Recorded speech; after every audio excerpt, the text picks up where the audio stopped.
as perguntas, porque eu não estou conseguindo ver daí o chat, tá? Para não interferir na transmissão para o YouTube. Certo, Pode deixar. Márcia? Beleza. Fico sim.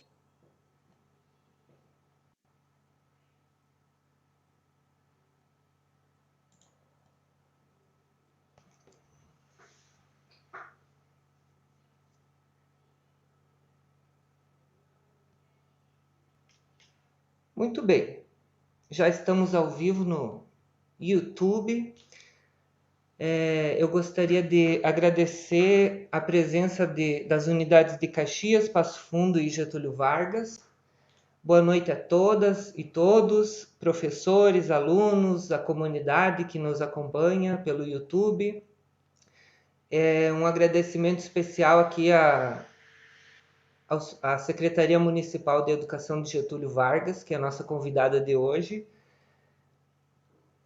em virtude da parceria que a Ideal tem com essas prefeituras que foram convidadas essa semana, do PIBID e do Residência Pedagógica, que são dois programas da formação de professores da escola básica, em parceria com o governo federal. E muito obrigado, então, pela presença de vocês. Vocês podem ir comentando lá no chat do YouTube, perguntas, enfim, botando lá os comentários. Depois eu posso ir trazendo aqui para a discussão. Lembrando que as inscrições para a palestra podem ser feitas lá na descrição do canal do YouTube, está lá o link. Agradecer o DCE pela parceria e hoje a gente encerra com chave de ouro, eu diria aqui com a prof. Ana Rosemary, a semana específica da pedagogia. A partir de amanhã, todos os cursos vão poder acompanhar a live pelo canal da Unideal do YouTube, a palestra do Felipe Borba, que é uma palestra aí bem interessante também. E eu gostaria de dizer que foi uma experiência muito bacana essa semana, foi muito boa, eu aprendi muita coisa e depois a gente pode discutir mais algumas questões. Prof. Ana Rosemary Cunha, vou lhe apresentar.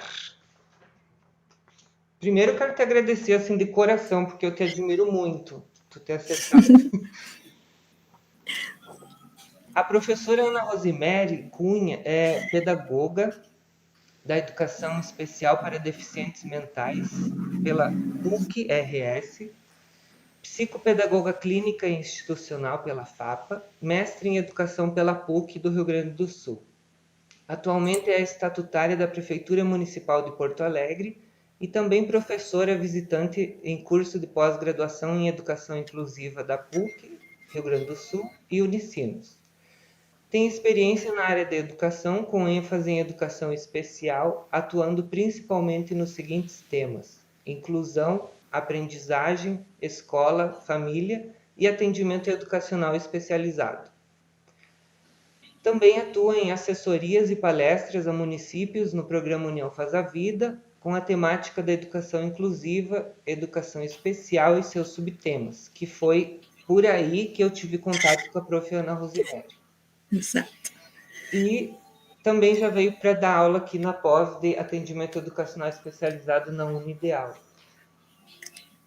Prof. Ana, sinta-se à vontade e qualquer coisa nos avise. Tá bem. Então, boa noite a todas e todos. Muito obrigada pelo convite, Adriel. Assim que eu recebi o e-mail do Adriel me convidando, de pronto eu aceitei em função, ou melhor, em razão da acolhida afetuosa que tu fizeste para mim quando eu estive ali em Getúlio Vargas, trabalhando com aquela turma do pós, né? Foi muito bem recebida, atendida, inclusive pela turma, então, daquele pós. Então, sim, é muito bom poder voltar de alguma forma, ainda que não presencial, mas estarmos em contato e colaborando. E colaborando principalmente com uma turma de pedagogia, que é também de onde eu venho, né? Minha primeira formação acadêmica foi o magistério, e a minha segunda formação por escolha foi a pedagogia e educação especial. Escolha é essa, mais de 30 anos, né? Já são 32 anos de formada em pedagogia e educação especial, e é uma escolha que, se eu tivesse que refazer o meu caminho profissional, eu começaria também com a pedagogia, porque a pedagogia, para mim, foi um encontro daquilo que eu pensava enquanto o que é ser professor e trabalhar a docência, não somente no dar aula para os alunos, mas entender da dinâmica, do que é essa docência mesmo, né? Então, colegas que estão aqui assistindo, eu espero poder agregar algum conhecimento na vida de vocês, trazer alguns elementos que a gente vai abrir para a conversa, né, com certeza, até porque são as conversas a parte mais interessante sempre, porque faz a gente repensar, né, e faz a gente se movimentar um pouco, assim, para poder elucidar alguma questão que possa estar um pouco mais atravancada e faz a gente revisitar. Eu digo para vocês que nós que somos palestrantes, e vocês talvez alguns também sejam, cada momento de formação, de encontro com grupos, é um momento que a gente revisita conceitos, porque a gente tem que estudar, a gente tem que organizar o que a gente vai fazer, né? E aí, no meu caso, lá venho eu com as minhas fichinhas, né, de fichário, organizando aqui a minha rota de trabalho, assim, e isso é consequência da pedagogia, ter essa didática, o que vai ser ensinado, como, qual é a tua rota de trabalho, para quê, o que vai seguindo, né, quais são os encadeamentos que a gente vai podendo fazer, tudo isso para dizer, eu gosto muito da pedagogia, tá, gente, eu gosto muito da pedagogia. Ontem eu estava comentando com o Adriel e os colegas, um pouquinho antes de começar, eu assisti a fala da Heloísa, adorei, vou trazer uns 2 elementos da fala dela aqui, porque eu acho que eles foram, nossa, assim, uma chave, eles foram muito pontuais, muito exatos em alguns itens que é de trabalhar com a inclusão. Então, vou aproveitar um pouquinho, até ontem eu escrevi ali no comentário, né, para a Heloísa, amanhã eu vou falar um pouquinho de algumas coisas, vou continuar falando, e não é nenhuma crítica, é só um agregar e mostrar também para vocês alguns pontos de coincidência aí. Bom, e aí eu venho para falar, então, de educação especial, né, uma formação, assim, que eu tenho trabalhado com educação especial nesses últimos 30 anos da minha vida, quase me aposentando pela Prefeitura de Porto Alegre, enquanto professora, eu era vice-diretora de uma escola especial aqui em Porto Alegre, né, trabalhei como professora de sala de recursos, trabalhei como professora de anos iniciais, a gente trabalha bastante, né, que eu acho também que faz uma diferença quando a gente pode vir e conversar com outras pessoas, a gente ter também circulado em vários lugares, conhecer mesmo, não é só algo superficial, é conhecer o que acontece ali dentro da sala dos professores, no pátio, na hora da entrada, na hora da saída, conversar com a família, atender aquele estudante, né, tu ter o teu atendimento interrompido de alguma forma, porque adentro na sala, alguma situação muito urgente, seja por algum colega ou algum estudante. Então, assim, uma visão do que é esse lugar de ser escola, inclusive na educação infantil, que eu também fui professora em educação infantil, eu vou poder trazer para vocês algumas coisas, então, que eu espero que, apesar de terem lugares diferentes, lugares geográficos, mas tem alguns pontos de coincidência aí também daquilo que a gente vive enquanto professores, né? Se alguém aqui ainda não trabalha direto com educação, mas está num curso porque pretende já trabalhar com isso, vai aproximando, vai vendo, assim, que lugar é esse. É um lugar muito louco, mas é maravilhosamente divertido. É um lugar muito bom de estar. Eu costumo dizer, né, nós, professores, nós somos aquelas pessoas muito malucas pela escola, porque a gente teve a oportunidade de sair e a gente voltou, né? Porque muita gente sai, conclui a sua formação e sai da escola. Depois só volta em função dos filhos ou netos, né? E a gente que trabalha com educação, a gente quis voltar. Esse lugar foi tão bom para nós que a gente foi lá e voltou. A gente fez toda a formação e volta e fica dentro do colégio. A gente pode reclamar de algumas coisas, mas a gente não troca essa profissão por nada. No meu caso, eu não troco a docência, eu ser professora, não há outra coisa, talvez, que me trouxesse tanta identidade da Ana Rosemary, que fala com vocês, do que ser professora. Bueno, então isso é só para fazer um quê de apresentação. Eu vou compartilhar com vocês agora um videozinho, um vídeo de 5 minutos, e a gente vai, a partir dele, conversar algumas coisas então, certo? Então, eu vou aqui, preparando, guia, tomar tudo certo aqui. Tá passando, Adriel? Sim, prof. Ok.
Voltamos? Todos? Ok? Tá certo. Bom, então esse é o vídeo do Float.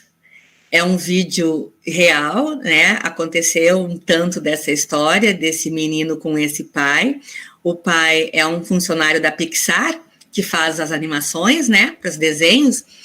E tem um filho que tem TEA, né? Porque ele retrata uma criança com um transtorno do espectro autista.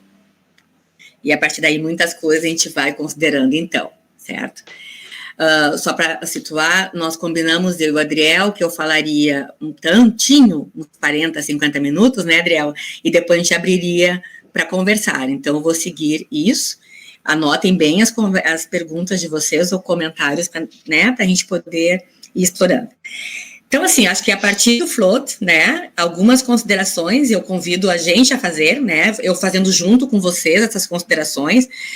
Em primeiro lugar, assim, porque o garotinho mostra algo que parecia de um comum, e aí pensar, relacionar o nosso trabalho, quem já está trabalhando com educação, ou quem ainda não está, mas já entendeu um pouco como é que a coisa funciona, nós com a nossa turma.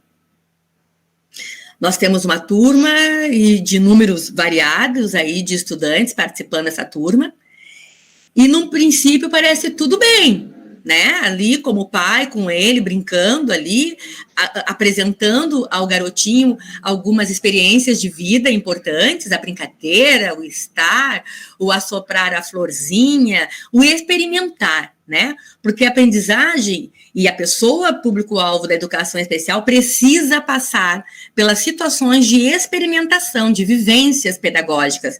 Tem trabalho para ela, tem o que ensinar, porque ela tem muito o que aprender. Ela é uma pessoa que tanto aprende quanto qualquer outra, mas ela tem algumas características muito peculiares, de acordo com a sua condição de pessoa com deficiência. O nome da nossa live é Educação Especial e Inclusiva, Fazendo e Aprendendo.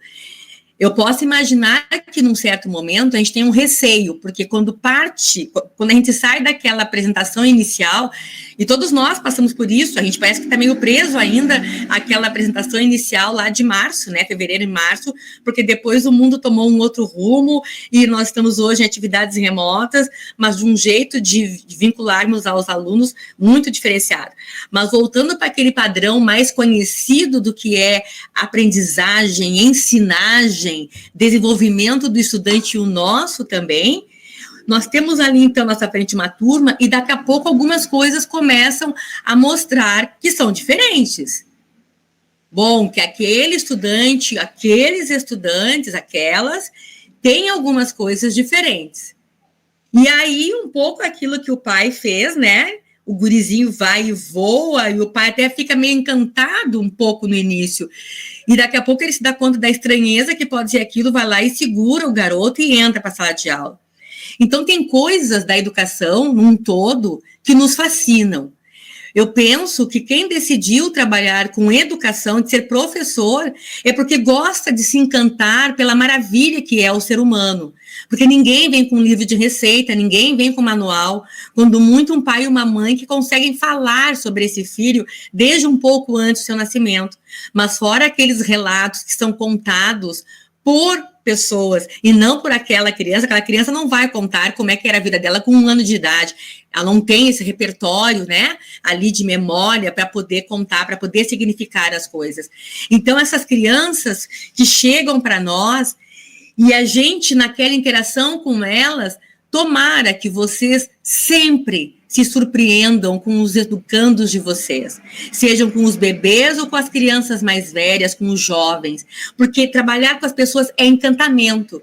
Creio aqui que o Adriel me convidou por alguma coisa que ele viu em mim, que viu que poderia auxiliar, tem algo aí que nos motiva a estar próximos, e assim como a minha resposta também foi. Trabalhar com a educação é ter o tempo todo a grande questão do encantamento e do fazer mais, e de mostrar outras coisas, e de apresentar um mundo muito bacana, da educação infantil ao ensino médio e ensino universitário.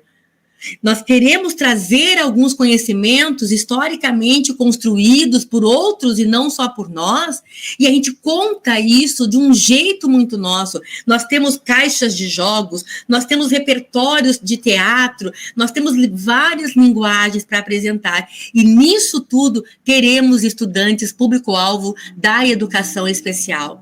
Talvez algumas de vocês, alguns, não tenham tido colegas com deficiência no seu tempo de ensino fundamental, primeira série, né? Aqui, acho que todos aqui ainda são do tempo da primeira série, segunda série, né? Ainda não tenho aqui, eu acho, alguns que tenham vindo dos anos já. Mas, bem, ali, para alguns faz pouco tempo, talvez uns 10 anos, 15, isso, mas ali nós não tínhamos colegas da educação especial como o volume que vocês já têm ou virão a ter de estudantes com deficiências com vocês. E isso sendo muito escancarado, isso sendo muito dito, porque num passado não se falava a respeito. As pessoas murmuravam, as pessoas escondiam, era vergonhoso ter uma criança com deficiência na família, era algo vexatório, não era algo tranquilo, era um tanto constrangedor. E aí, isso que o pai do garotinho passa, ali de se dar conta que aquele filho voa, e os nossos alunos não irão voar fisicamente, mas estarão voando de um jeito, porque eles estão no mundo, eles estarão numa sintonia muito sua. Porque é por isso que eles são público-alvo da educação especial. Se eles tivessem um desempenho tão regular e tão comum como os demais, não seriam público-alvo da educação especial, não precisariam dos nossos apoios e nem dos nossos estudos específicos. Seja porque precisam de uma caneta com engrossador, seja porque precisam de um mouse adaptado, que não é na tecla, ali no dedo, rolando a rodinha do mouse, mas um mouse que tu aciona com a cabeça, ou numa ponteira na boca, numa ponteira na testa, ou porque precisa de uma adaptação muito mais intensa enquanto conhecimentos que a gente vai apresentar. Vocês viram ali que daqui a pouco o pai, então, entra para dentro de casa e, além de ter se escondido, ainda recebe os olhares estranhos das pessoas.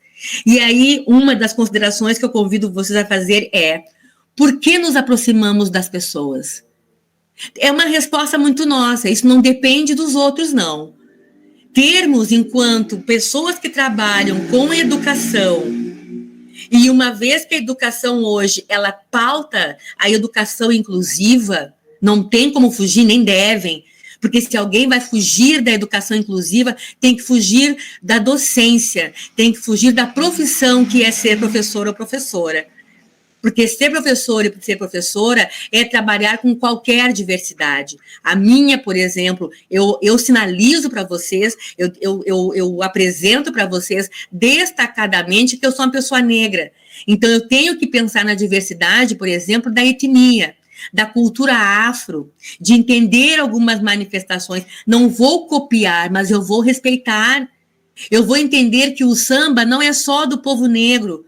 O samba é música, mas sim foi trazida pelo povo negro, lá atrás, quando lá nos seus quilombos, nas suas senzalas, era a única forma de expressar-se, porque nem os seus nomes eles tinham mais. Eram destituídos da sua identidade nominal. E aquilo tem coisas que ninguém nos tira, que é a nossa experiência de vida. É um corpo que balança, é um pé que tamborila, é uma emoção que nos toca. Se não for por uma questão étnica, a minha é negra, e nós vamos ter judeus, nós vamos ter os alemães, os italianos, os mestiços, os indígenas. Nós vamos pensar na diversidade de gênero. Nós vamos ter os homos, os héteros, os trans, os LGBTQ, e tem mais uma letra que eu esqueci, e entender que isso compõe a sociedade da escola. A escola tem que estar aberta, tem que saudar, tem que valorizar, tem que poder falar, porque então é uma escola inclusiva. Então, se alguém acha que não pode se aproximar dos princípios inclusivos, tem que largar a escola de mão. Quando vocês ouvirem de alguém, de algum colega, que ela não está ali para ser inclusiva, convidem essa pessoa a fazer algumas reflexões. Nós somos pessoas de inclusão o tempo todo. eu me colocando com vocês, vocês comigo, eu tentando entender o que vocês vão estar me perguntando daqui a pouco, para aproximar os nossos saberes, porque eu não sei mais. Eu sei algumas coisas, mas tudo que eu vou sabendo, eu vou aprimorando na troca com vocês, dos espaços que a gente circula. Nós somos resultados das nossas experiências de vida pessoal e profissional. Elas não são descoladas. E aí pensar essa escola inclusiva aqui, fazendo o recorte da inclusão enquanto condição de deficiência, é pensar que essas pessoas têm que chegar, sim, na escola. Porque antes a escola não lhe acolhia. Como eu disse, vocês não estudaram. Aqui, se nós tivermos 10, 20, 30, 40 pessoas, 1/10 não estudou com pessoa com deficiência. Nem 1/10. Sempre é muito raro. Mas para a geração que nós estamos formando agora, elas vão ter outras coisas para dizer. Nós estamos dizendo coisas, e nós somos também ali produtos dentro da escola, enquanto profissionais, nós também trazemos essa herança de quem não trabalhou, de quem não viu o garotinho voar, de quem não entendeu aquele outro mundo, aquele outro jeito de ser. Compartilhando a minha experiência com vocês, eu estudei a vida toda numa escola pública. Eu sou gaúcha de Porto Alegre, então sempre morando aqui, né? E a minha escola de ensino fundamental, a escola Coronel Afonso Emílio Massot, pertinho ali da Ipiranga, o Emílio Massot tinha uma classe especial. E essa classe especial do Emílio Massot ficava no prédio administrativo, que já é uma diferença. As salas de aula, as demais, ficavam nos pavilhões de aula. A turma da classe especial ficava no pavilhão administrativo. Porque eu tenho 53 anos, então eu sou de um tempo em que a gente, para transitar no pavilhão administrativo, era só convite, ou um convite muito positivo, ou um convite nem tão positivo assim, né? No geral, a gente se escapava do pavilhão administrativo. Eu sou do tempo que tinha médico dentro do colégio que media nossa altura, nosso peso, olhava nossos dentes e fazia avaliação oftalmológica. Bom, e naquele tempo, os colegas da classe especial ficavam lá longe. A gente não passeava com eles, tinha passeio da escola, a gente não passeava. Nós não tínhamos o intervalo com eles estavam em outro lugar, eles ou estavam brincando conosco no intervalo. Eles não faziam o lanche conosco, então a gente não via. A gente sabia que tinha. E alguns professores nos ameaçavam de vez em quando, diziam assim, já sabe, né? Se tu não te comportar, se tu não aprender, tem uma sala para ti. Que era a temerosa sala da classe especial. Então, a gente não via os meninos voadores, vocês me entendem? Esses garotinhos num mundo de uma peculiaridade muito sua, a gente não via. Agora a gente vê e se desafia a participar, a trabalhar com eles. E aí o pai do garotinho corre e se esconde dentro de casa. E foi quando eu disse para vocês, por que nós nos aproximamos das pessoas? Porque vocês, educadoras que já são educadoras, que estão sendo educadores, o que os leva a se aproximar das pessoas? Quando a gente está na direção delas, estamos interagindo, mediando, o que vocês pensam a respeito delas? E aí agora falando do público-alvo da educação especial, pessoas com deficiência sensorial, são cegas, têm baixa visão, são surdas, têm perda auditivas, são surdas cegas, pessoas com deficiência intelectual, pessoas com deficiência física, pessoas com deficiência múltipla, têm 2 deficiências no corpo, pessoas com transtorno do espectro autista, pessoas com altas habilidades de superdotação. Quando vocês estão ali, ainda que não saibam bem o que é que ela tem, o que as leva, o que leva cada um e uma de vocês a se aproximar das pessoas? Qual é a curiosidade? Qual é o interesse? Porque tem interesse, quando a gente se aproxima de alguém, a gente quer alguma coisa. Então, uma primeira reflexão é, nós temos que nos aproximar. Nós temos que estar com elas também, porque elas compõem a turma. A questão é que vocês têm 25 estudantes e 3 de inclusão. Vocês têm 28 estudantes e 1 de inclusão da educação especial. Vocês não têm 28 estudantes e depois os outros. Vocês têm toda uma turma.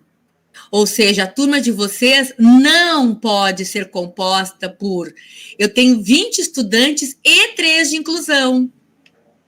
Não, porque a turma de vocês é composta por 28, 25, 32, 35 estudantes. 15, 12. E aí vocês terão uma diversidade. E vocês precisam olhar para isso, que é para não ter que se trancar na sala de aula. Que é para não chegar ao fim do dia dizendo como o dia é pesado ou cansativo, porque vocês têm aquele estudante da educação especial. A vida não é fácil. Trabalhar com crianças, com jovens, com bebês, não é fácil. Só que nós fizemos uma escolha. Nós quisemos trabalhar com a educação. E ninguém nos prometeu, ninguém apresentou um contrato dizendo que essas pessoas dessa diversidade não estariam. Isso seria uma grande mentira, é um grande engano. Aqui no Rio Grande do Sul, as escolas privadas, por muito tempo, conseguiam barrar a chegada de estudantes com deficiência nas salas de aula, alegando que não tinham condições de dar conta. Ou, quando achavam que até poderiam matricular as crianças, deveriam cobrar dos pais a mais na matrícula, que nunca foi barata. Mas a escola privada se permitia cobrar um pouco mais para dizer que então poderia incluir.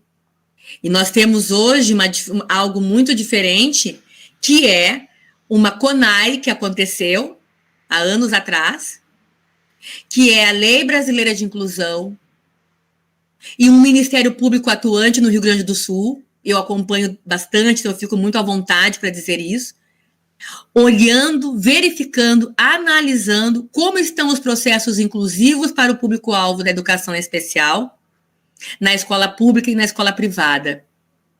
Ela tem que ser igualitária. Não pode ter diferença.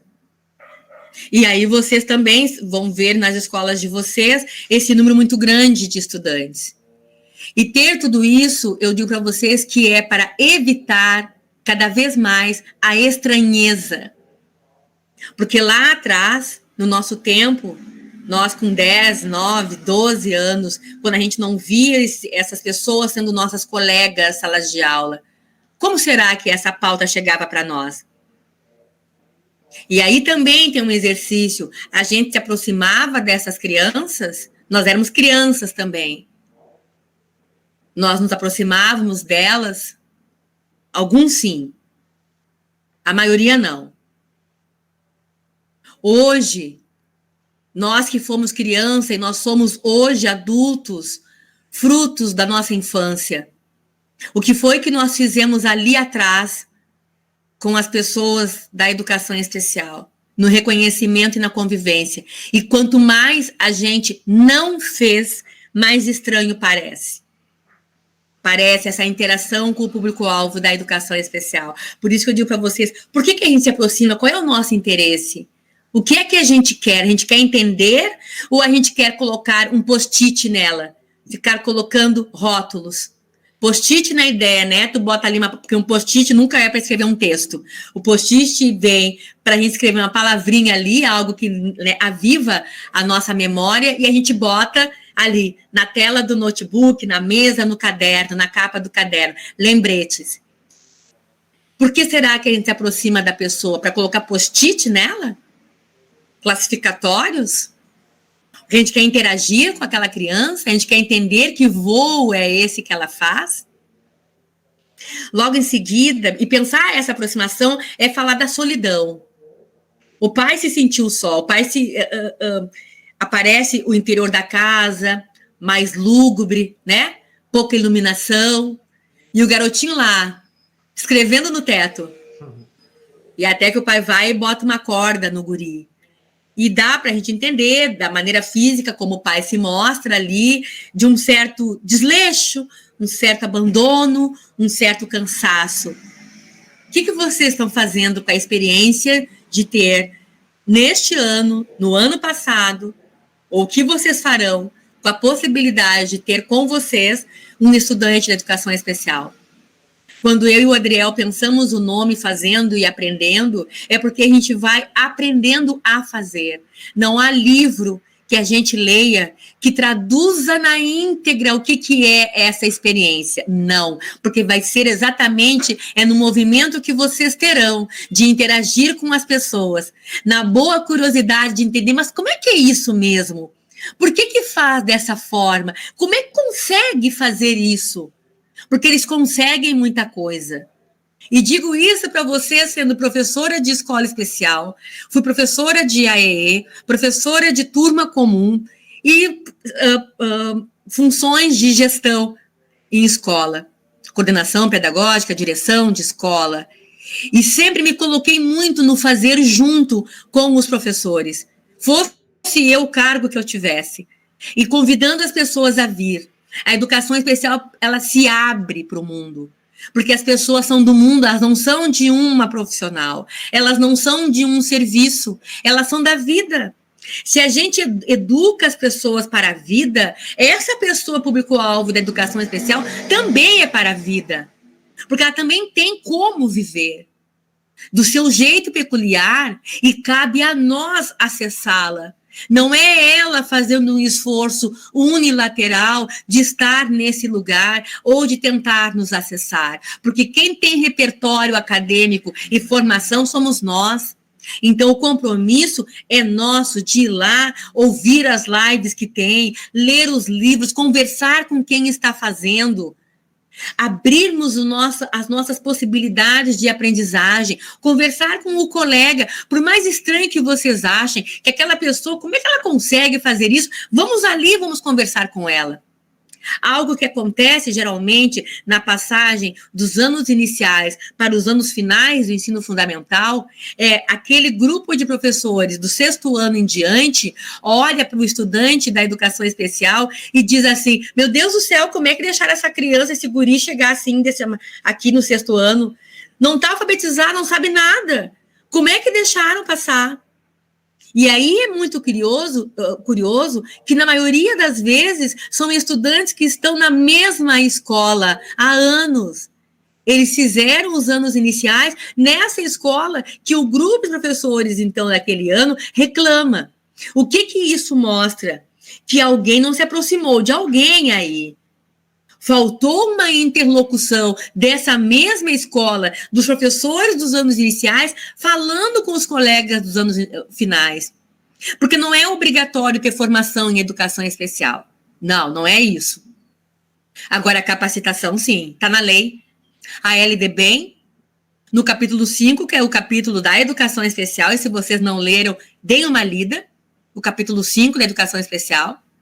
Se vocês ainda não leram a Lei Brasileira de Inclusão 2015, leiam, se aproximem desses documentos que ajudam a entender, mas não explicam tudo, porque quem vai explicar serão vocês, na interação de vocês com os estudantes que vocês têm, entendendo por que vocês estão se aproximando.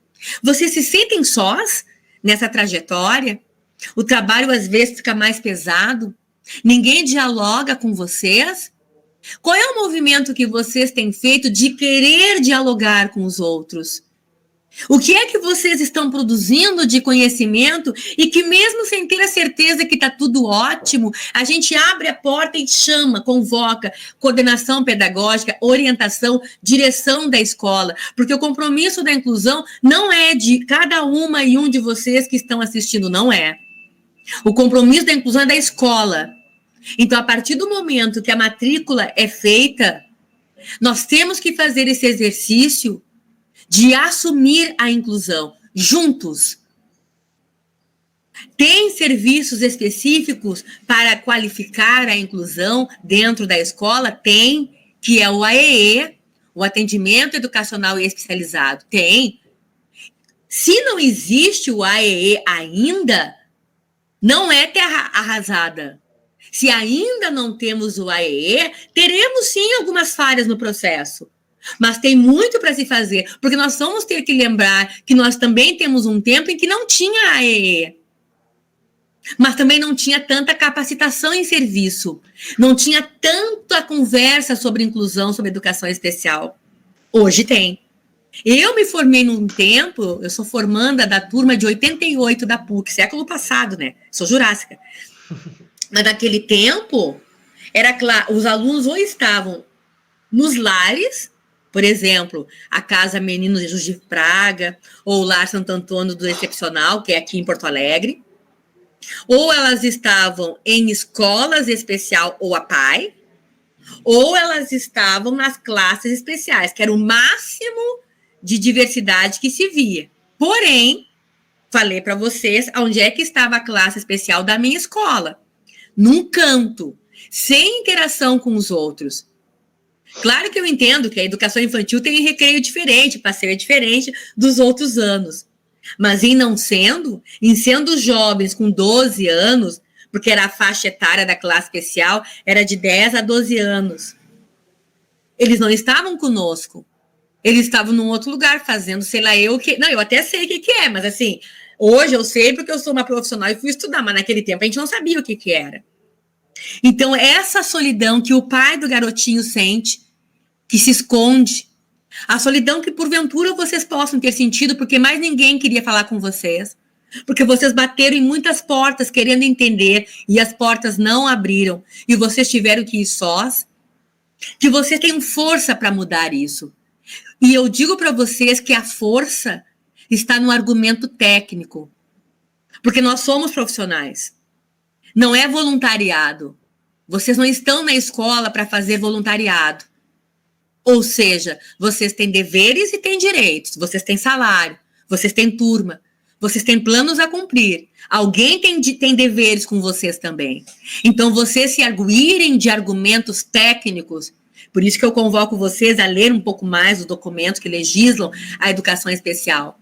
Porque quando a gente não sabe, colegas, algumas áreas específicas da educação especial, qualquer um vem e fala mais alto que nós e parece que sabe tudo e nem sempre é assim. E vocês estão vivendo um tempo, eu junto com vocês, estamos vivendo um tempo em que cada vez mais qualquer um fala de educação, qualquer um. Tudo bem, as pessoas podem comentar, agora vir teorizar e vir discutir conosco o dia a dia de sala de aula, opa, como assim? E não é só em educação, nós estamos vivendo uma pandemia no Brasil, que se está desse jeito é porque algumas falas técnicas não foram devidamente ouvidas, não foram devidamente saudadas e atendidas. Ponto. Voltando para a educação, vocês precisam, porque vocês são ali protagonistas inclusivas e inclusivos. Vocês estão vivendo essa experiência agora. O estudante é da turma de vocês. Vocês querem fazer o seu melhor. Então, se argumentem, tragam para a discussão, para uma roda de conversa, para uma solicitação de, ao invés daquele horário da reunião, ser absorvido pelo chá de fralda de alguém, ao invés daquele horário da reunião, ser absorvido por alguma discussão muito incipiente. Pessoal, quando é que a gente vai falar um pouquinho mais sobre a inclusão? Porque, olha só, nós temos estudantes aqui no colégio, e como é que a gente vai fazer para melhorar? Não é para dizer que a gente não quer, porque isso não é possível. Primeiro porque a educação é para todos, então não é para nos queixarmos que eles estão. Não caiam nessa cilada. Porque se vocês começam a se queixar, as pessoas levantam armaduras contra o que vocês vão dizer. Se coloquem como protagonistas inclusivos, que querem o melhor e que o que tem ainda não basta. Eu sei que não vai mudar do dia para a noite, que não é numa conversa do agora que a gente vai mudar o que a gente está fazendo, mas nós vamos estar falando sobre o assunto. E vocês sabem, e aí é falando desse Brasil onde nós habitamos, esse lugar que nós temos, das políticas públicas como são, vocês sabem que precisamos falar muito e trazer muita coisa para ser validado. Se nós não trouxermos, outras pessoas falarão a respeito sem conhecimento de causa. E não é possível que vocês pedagogos em formação, educadores talvez que já sejam, não é possível que vocês não tenham o que dizer, que vocês não tenham que ser validados. Então fica a dica, hashtag fica a dica, argumentem, se apropriem, não para se queixar, mas para validar o momento que vocês estão vivendo. Pausa para a água.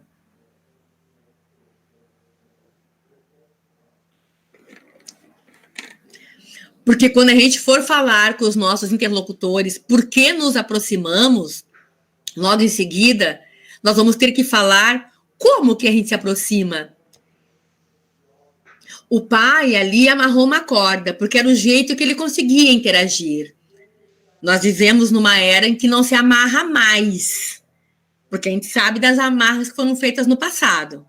A gente sabe da palmatória. A gente sabe do ficar atrás da porta, ajoelhado sobre os grãos de milho. A gente sabe disso. Muitos dos pais de vocês passaram por isso. Principalmente em lógicas de colégio interno. A minha mãe é uma pessoa que estudou em colégio interno. E não indo tão longe, um pouco mais recente, a gente sabe daquela tal lógica da cadeirinha do pensamento. Da onde que é a cadeirinha do pensamento, gente? Então, é isso que eu trago. São as amarras, entendem? Que a gente faz. Porque quando a gente não sabe o que fazer, a gente cai num lugar muito comum. De repetir coisas que não transformam. Que não modificam o comportamento, que não melhoram. Só que o comportamento, para ser melhorado, para ser modificado e para ele crescer, ele precisa da interação e da mediação de um adulto. A cadeirinha do pensamento é uma falácia, porque a pessoa fica sentada lá naquele canto, ruminando o que é que ela fez, se embravecendo, chorando, indiferente. E aí alguém terá dito, senta ali e pensa sobre o que tu fez. Se ela fez, é porque ela só sabe pensar daquela forma o que ela fez. Ela não tem como pensar diferente. Então, ela precisa de nós. O estudante público-alvo da educação especial precisa sistematicamente da mediação do adulto. Eu não estou dizendo que na sala de aula nós daríamos aula particular para o estudante público-alvo da educação especial. Não é só lançarmos o nosso olhar para ele, pessoa com TEA, com deficiência intelectual, com deficiência múltipla, com deficiência sensorial. Não, não é isso. Mas nós temos que olhar, porque muitas vezes o que mais acontece, e eu falo isso que eu digo para vocês, de um lugar, de uma pessoa que entra em sala de aula muito para poder fazer esse trabalho que eu faço com vocês. Eu vejo aquele olhar que atravessa do que é que eu estou falando, quantas vezes um estudante da educação especial, na sala de aula, levanta a mão, a professora, os professores perguntam, fazem, apresentam alguma coisa, e aquele estudante levanta a mão, que ele quer colaborar. Só que o professor, a professora, já se colocando num lugar de saber que dali não vem quase nada produtivo, o professor atravessa o olhar sobre aquela pessoa e olha lá atrás. E diz assim para aquele outro estudante, que talvez nem tenha levantado a mão, mas e tu? E nomeia o outro estudante. O que tu acha? E aquele estudante público-alvo da educação especial ficou lá parado. E eu vi muito isso acontecer. E quando eu estava nas salas de aula vendo isso acontecer, era exatamente porque havia uma queixa docente de que aquele estudante não aprendia. E aí lá ia eu, técnica em educação especial, que sou, olhar a dinâmica da aprendizagem. Né? O Adriel me apresentou, eu sou psicopedagoga também, então eu ia para fazer esse olhar institucional. E aí, qual é a minha resposta frente a isso? Mas a pessoa não vai aprender se tu não media com ela, se tu não dá oportunidade para ela, se tu desautoriza ela na sua fala, nem dando a oportunidade da voz, como é que ela vai aprender? E aí a resposta era, mas é porque sempre falo umas coisas furadas, ou coisas do gênero, tá, colegas? Sim, mas e aí? Se a pessoa fala coisas furadas, a quem é que cabe dar qualidade para aquela fala? A quem é que cabe fazer a mediação e ressignificar aquilo que a criança, o jovem está querendo dizer? A quem é que cabe fazer os links? Então, se esse nosso momento agora é fazendo e aprendendo, nós temos que aprender a fazer a mediação. A ir ao encontro daquela criança, daquele jovem, que sim, talvez tenha uma defasagem importante entre o que nós estamos trabalhando agora, enquanto biologia do 7º ano, para uma pessoa que mal consegue escrever um nome que tem 3 letras. Tu está falando da física para um sujeito que está ali, tem que pegar a caneta para fazer um cálculo de 2 mais 1. Ok, mas ele, apesar de não ter essa expertise matemática, esse conceito lógico matemático que vai ajudar depois ali na física, tem elementos que vão aparecer ali que é a física, ou de pensar uma equação de 2º grau, x mais y é igual a xy. Oi? Foi fácil para cada um e uma de vocês, o x mais y? E quando muda de lado, muda o positivo ou o negativo? Ou inverte a operação? Se era multiplicação, fica divisão. Quem é que inventou isso, gente? Quem é que trouxe isso? Cadê a coisa concreta disso aí? Mas eu não estou invalidando, porque se eu estou aqui é porque eu tive que passar por isso também. Tem importância, tem relevância. Só que nós, tendo os estudantes público-alvo da educação especial, nós vamos ter que aproximar, sair da estranheza, que é o que o pai sentia ali com ele. O pai amarra e só sabe caminhar com ele na rua, se escondendo dos outros, ficando atrás do carro, colocando uma pedra dentro da mochila para ele não voar. Nós estamos amarrando as crianças, estamos colocando na cadeira do pensamento, estamos deixando a sua experiência de aprendizagem invisível, porque ela levanta a mão e a gente não deixa ela falar. Porque pensem bem qual é a lógica. Se esse estudante ou esses querem falar e mal começam a falar e a gente está fulano, não é disso, olha só. E a gente vai e reapresenta o contexto, porque os outros querem aprender.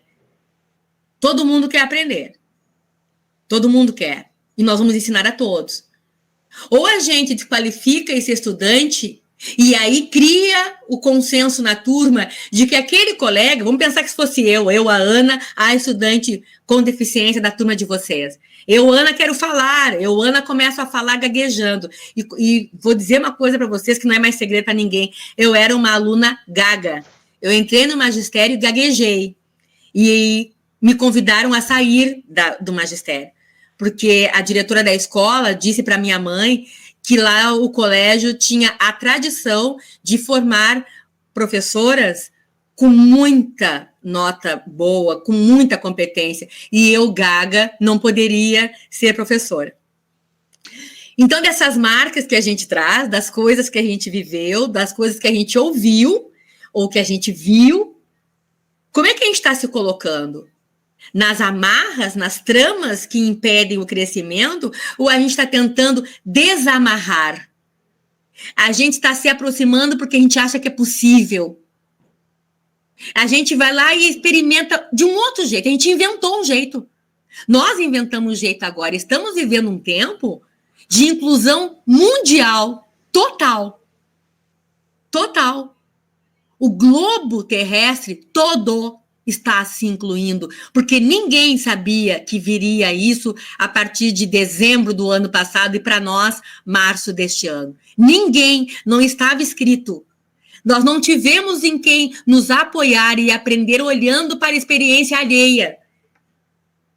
O que a experiência alheia está dizendo agora? Que a França está voltando com o lockdown, que a Espanha teve que rever, que o Oriente está tendo que rever o que está fazendo. Mas nós estamos aqui, Rio Grande do Sul, então, e para fora, se nós temos outras pessoas para fora do Rio Grande do Sul, estamos vendo que nós temos aí pretensões de abre tudo e deu, já passou. Bom, mas eu digo que nós estamos todos numa inclusão enorme, porque a gente não sabia, ninguém falou, ninguém sabia o que fazer, qual era o próximo passo. Nós achamos que nós iríamos morrer, nós achamos que nós, assim, não sobreviveríamos, que seriam poucos a contar, e nós estamos sendo as pessoas que contarão esse momento para os nossos herdeiros. Nós estamos fazendo mais do que nunca parte da história, uma história inclusiva, em que nós tivemos que ser solidários, em que nós tivemos que olhar para nós, o que nós estamos fazendo, as competências que nós temos e transmitir uma segurança para os outros. Bom, fecha esse parênteses da inclusão total, nós estamos em inclusão, ainda estamos. Olhar para uma turma e ter na turma, tomara que todas as turmas tenham pessoas público-alvo da educação especial, tomara. Eu torço para isso, porque eu acredito que tem que ter. Porque é assim que a gente vive a equidade, é assim que a gente vive a diversidade, dando oportunidades adequadas para todo e qualquer conhecimento. Voltando para o gurizinho que voa, para as amarras que nós temos que desfazer, como que nós estamos aproveitando essa experiência? O que nós estamos fazendo com o resultado das nossas interações? O pai ali, em algum momento, grita para o garoto, você não é normal. Ali fica derradeiramente colocado o quanto aquilo era sua angústia e o quanto nós, professores em sala de aula, quando a gente não se sente bem ambientado, porque ainda tem um quê de estranheza, a gente pensa, puxa, eu queria aquela zona de conforto onde todo mundo parecia parecido. Mas nunca éramos parecidos, nós nunca fomos parecidos.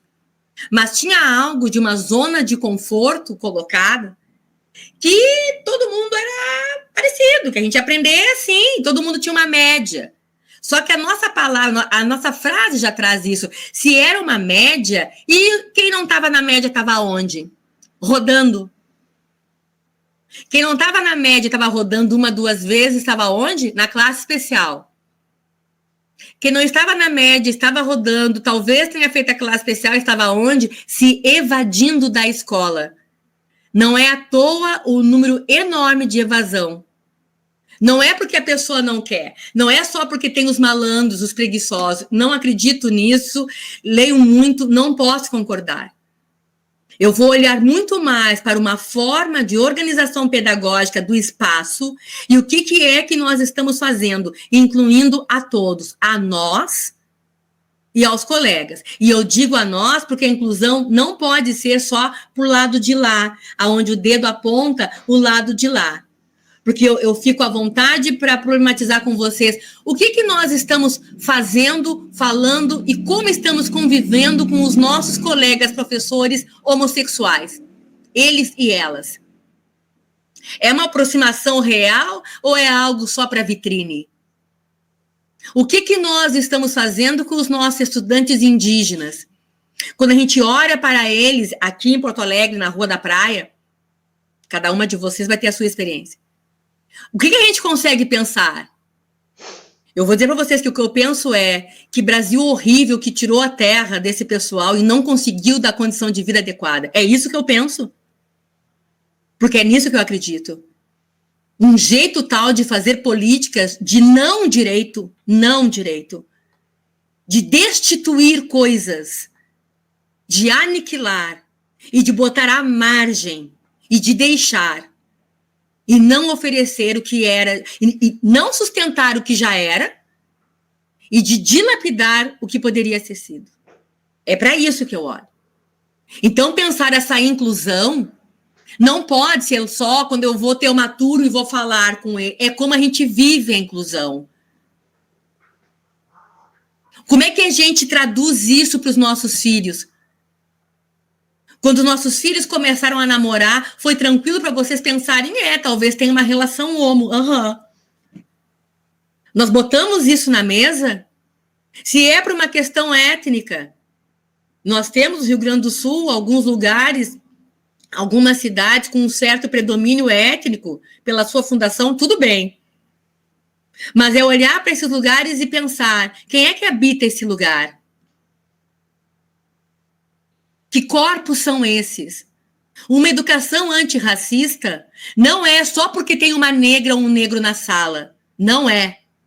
Não é pela presença, é muito mais pela ausência. É muito mais pela ausência. Uma educação antirracista tem que ser baseada na ausência desses corpos. Porque é na ausência que mitos vão se construindo. Foi na ausência da pessoa público-alvo da educação especial que mitos foram se construindo sobre elas. Que elas não aprendiam, que elas atrapalham, que elas são difíceis, que elas são hipersexualizadas, que elas só sabem cantar. Gente, isso é mito. Ser hipersexualizada, ela não tem 5 anos e é hipersexualizada. Eu digo isso para vocês de cadeira. Ela tem 12 anos e ela quer beijar, como qualquer jovem de 12 anos. Ela quer passar a mão no corpo do outro, porque ela está vendo isso na novela, está vendo isso na rua, no supermercado, na praça, no ônibus. Ela está vendo. E se ela for cega, ela está ouvindo. Então, a pessoa está convivendo nesses espaços em que as relações estão se dando e que nós temos que bloquear aqui o estranhamento. Cabe a cada uma de vocês suspender o estranhamento. Eu aceito aquele estranhamento do tipo, mas Ana, eu nunca trabalhei com uma criança com TEA. Ok, nunca trabalhou. Só que eu vou dizer, tá, mas não é uma pauta nova, né?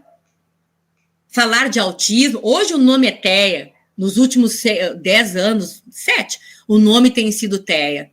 Até então, antes, era o transtorno global do desenvolvimento. Autistas e psicóticos. Tá, então a gente já ouvia. A gente via umas crianças peculiares.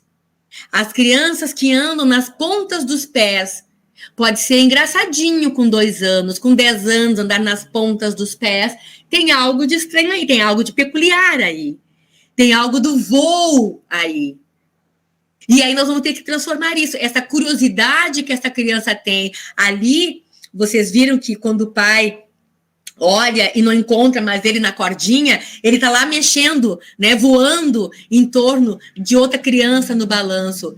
Especificamente, uma criança com TEA, ela vai e se joga no outro.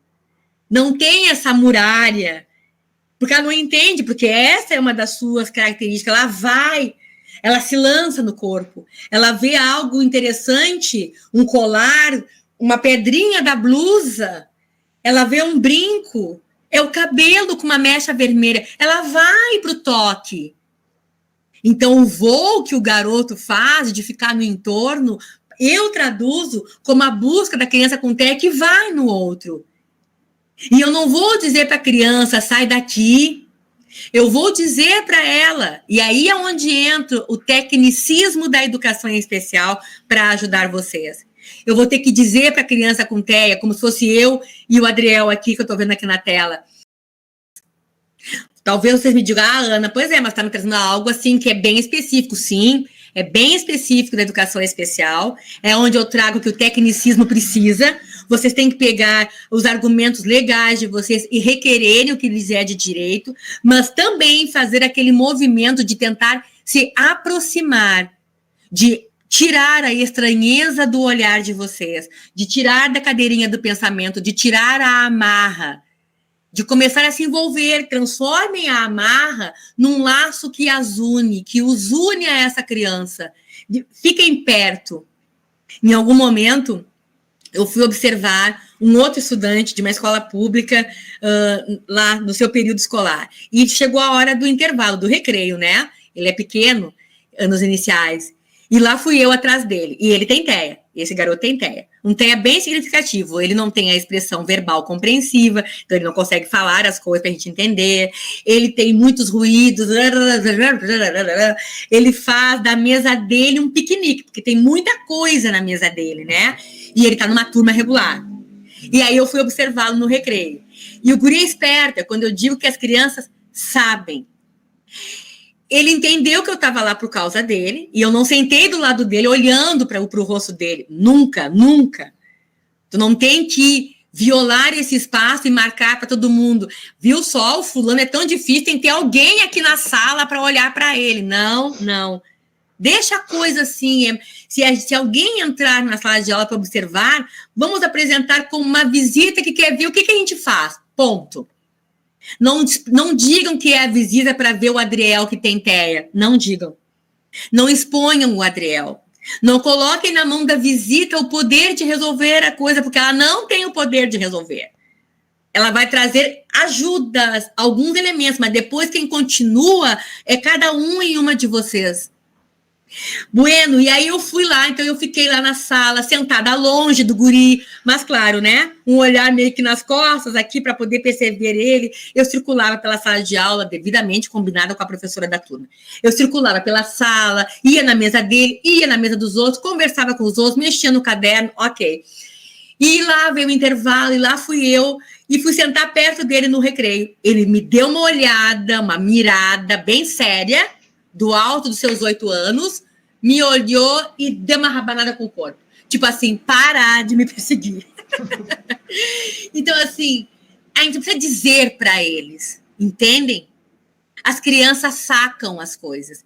Um pouco do que a Heloísa trouxe ontem, aí é uma das pontes que eu quero fazer com o que a Heloísa trouxe, a questão da antecipação. Né? Que ela dizia que a gente tem que dizer para a criança o que tu vai fazer.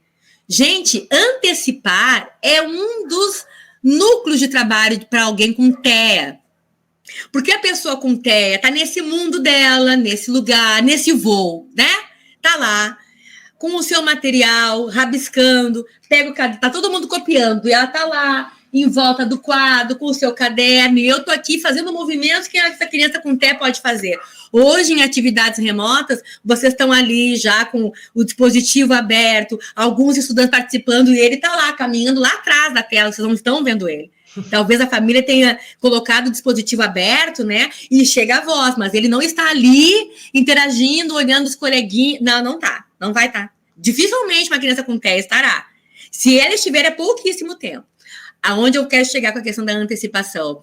Nisso, por que a gente se aproxima? Como que nós aproximamos? O que fazemos com o resultado das interações, das aproximações? Nós temos que instituir para a criança com TEA que sim, ela é uma pessoa, que ela tem um corpo, e que eu vou avisar a ela o que está acontecendo. Eu vou traduzir para ela aquilo que parece que é o que está acontecendo. É do tipo, eu sei, Adriel, que tu quer brincar no balanço agora, mas vamos ter que esperar. A criança não se perguntou, o Adriel não perguntou, vamos pensar que ele é não verbal. Ele não perguntou para vocês. Ele não sacudiu, e não se jogou no chão até. Ele nem se jogou no chão querendo balanço. Mas ele ficou ali naquele em volta, com o seu balanceio. Com a sua fala repetitiva. Arararararararara. E então nós vamos ter que ir lá e significar para ela. Dizer, olha, eu tô achando que tu quer o balanço, mas então tu vai esperar. O fulano vai dar mais 1, 2 voltas, 1 minuto, que for possível de entender. E depois é tu. E quando chegar a vez dele, nós vamos dizer, agora é a tua vez. Eu te falei, né, que ia chegar, então agora é a tua vez. Assim como a Heloísa trouxe a necessidade de antecipar, eu vou trocar a tua roupa, eu vou mexer na tua bundinha, eu vou passar o lenço umedecido que é gelado.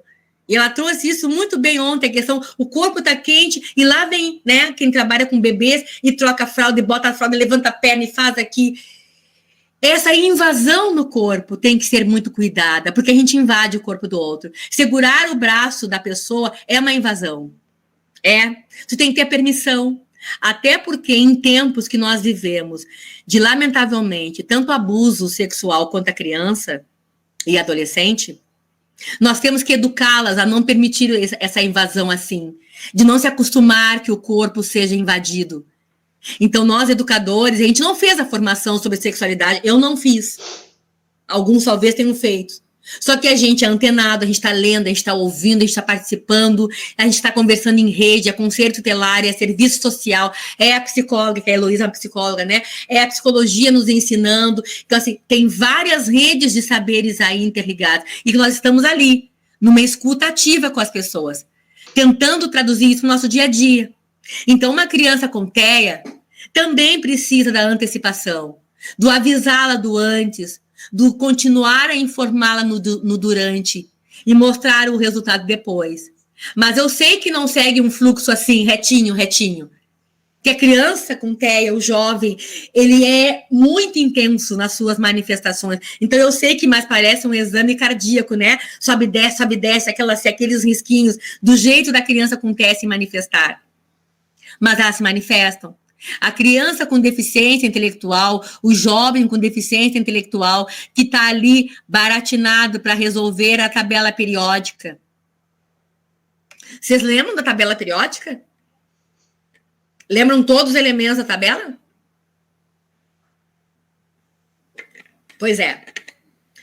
Talvez alguns aqui tenham colado para passar na tabela periódica. Eu não colei, eu tive que decorar algumas coisas. E uso a tabela periódica, que para mim foi um desafio a tabela periódica. Eu me lembro no meu tempo de ensino fundamental, era um desafio. Vocês passaram pelos desafios de vocês, se não com a tabela periódica, com outras coisas. Mas vocês passaram. E vocês não têm deficiência intelectual, assim. Nós temos necessidades educacionais especiais. Todas as pessoas têm NES. A minha NES é usar óculos. Eu, sem meu óculos, não leio nada pertinho. Então, eu tenho uma NES. Eu preciso do óculos para poder continuar a ler os nomes aqui. Então, eu tenho uma necessidade educacional especial, que é essa. E outras que eu não vou contar agora, que não tem nem tempo. Então, se todos nós temos NES, pensar um estudante com deficiência intelectual, com uma tabela periódica cheia de símbolo, que tu olha PH, MN, MG, LS, TL, eu estou até inventando aqui uns símbolos, mas são abstratos demais. Foi um jeito que alguém resolveu de significar, de nomear um nome que é enorme: dióxido de carbono, manganês, magnésio, potássio, ferro, oxigênio, gás carbônico. Alguém achou um jeito de dizer, então, que o oxigênio é O. Bom, até tem relação. Tá, e aí o M de Maria com N de navio. É manganês ou magnésio? Tcharam! Nem sempre o que é óbvio é. Então, assim, e aí vocês têm um estudante com deficiência intelectual ali. Ou porque vocês são monitores da turma, pode ser. Ou porque são a professora titular da turma, e tem que fazer entender a tabela periódica. E essa criança, esse jovem, que não é mais criança, já está na tabela periódica, já é um jovenzinho, né? Tem DI, a deficiência intelectual. Então, eu vou ter que ir lá tirar as amarras, as minhas amarras que me impedem, talvez, de entender melhor por onde é que ele vai. Por mais que ele não escreva o nome dele, o meu, Ana, 2 letras e 3, né? 3 símbolos e 2 letras só. Se eu não entendo que Ana é isso, eu vou entender qual é o manganês e qual é o magnésio. Eu vou significar, se a minha identidade ainda não conseguir significar, eu vou conseguir dar a identidade de um símbolo. Eu não estou dizendo que a gente não vai ensinar, nós vamos ensinar a tabela periódica, aproximando do mundo real e possível que esse jovem tem. Não é aproximando da idade mental deles. Um trabalho, o fazendo e aprendendo enquanto educação especial, é esquecer idade mental. Não levem a idade mental como rota de plano de ação. Não é. Porque idade mental, ninguém aqui tem exata, ou melhor, ninguém aqui mantém o tempo todo a idade mental que deveria ter. Na hora que a gente está lá, dançando, feito uma louca, brincando, a gente voltou à nossa idade mental dos 20, dos 50 anos, a pessoa tem que se comportar como se tivesse 50 anos. Quando eu fiz 50 anos, eu me lembro de um post que tinha: não me digam como é se comportar nos 50 anos, porque eu nunca tive essa idade, então eu vou me comportar como eu sei, né? Então, assim, a idade mental, ela é um peso, ela puxa para baixo a experiência positiva que vocês possam ter. Vocês têm que olhar para a pessoa, a idade cronológica que ela tem, os 12 anos, 10 anos, 8 anos, 6 anos, 3 anos. A experiência que vocês estão aproximando dela, tirando a solidão que vocês possam ficar.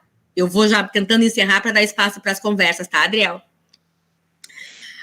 Tirando as amarras, a solidão de vocês. A estranheza que vocês possam ter com aquele contexto inclusivo, que ele pode ser estranho, mas ele é possível. Não trago a estranheza como impossibilidade.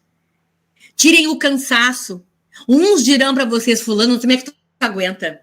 Só tu mesmo para dar conta. Meu Deus do céu. Não aceitem esse lugar especial, esse lugar diferenciado. Porque quem fala isso está dizendo, só tu consegue, não vem compartilhar comigo porque eu não consigo. Então vamos devolver para ela. Mas eu posso te mostrar como é que eu faço. Que não é fácil. Eu, Ana, digo para vocês, não é um caminho fácil, mas é um caminho possível. Por fim, poder dizer que quando vocês fazem os caminhos de vocês, quando vocês têm as amarras, vocês se escondem, não querem nem falar daquele estudante, porque não conseguem dizer muita coisa sobre eles. Lá no conselho de classe, vocês ficam, tomara que não perguntem muito sobre o Adriel, sobre a Ana, as dificuldades que tem. Tragam o assunto, conversem, envolvam as pessoas. Sabem por quê? Porque aí tem uma chave de troca muito interessante. Porque é o quanto que nós vamos entregar para os outros das nossas experiências, positivas e negativas. Não encapsulem a experiência de vocês. Compartilhem a experiência de vocês. Tragam o que vocês estão fazendo. Vocês fazem coisas belas. Traduzam isso para os outros. Convidem a fazer com vocês. Não aceitem esse lugar tão diferenciado que é só tu que consegue. Porque no dia que tu não vem, ninguém mais consegue. Opa! Isso é um problema. Porque a inclusão é de todos, a escola é para todos. No dia que eu não venho, alguém tem que poder tentar. Não vai conseguir do mesmo jeito, cada um tem o seu jeito. Vou brincar um pouco. Você tem o seu estilo e a Renner tem todos, né? É o slogan da loja Renner. Cada uma tem o seu estilo, cada um tem o seu estilo. Ninguém vai fazer igual, mas tem que fazer. Tem que fazer. Inclusão é convocar para fazer. Aprender fazendo. Os livros, eu tenho pilhas de livros.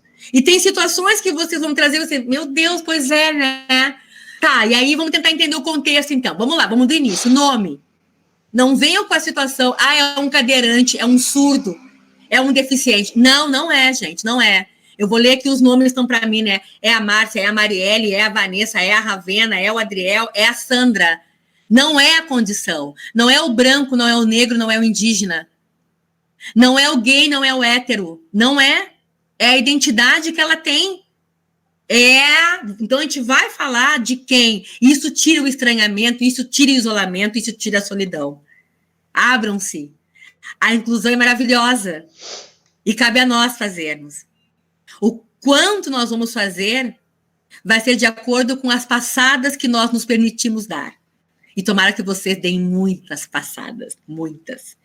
Adriel, paro por aqui para poder abrir para o pessoal conversar, né? Por favor.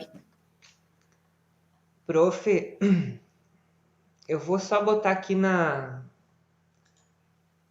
compartilhar aqui para todo mundo poder aparecer.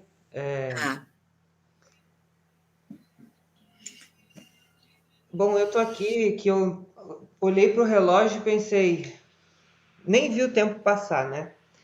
Eu só quero te dizer assim uma coisa bem rápida, depois eu vou passar aqui para o pessoal da Secretaria de Educação, que eles têm para eles fazerem as contribuições, aí fiquem à vontade.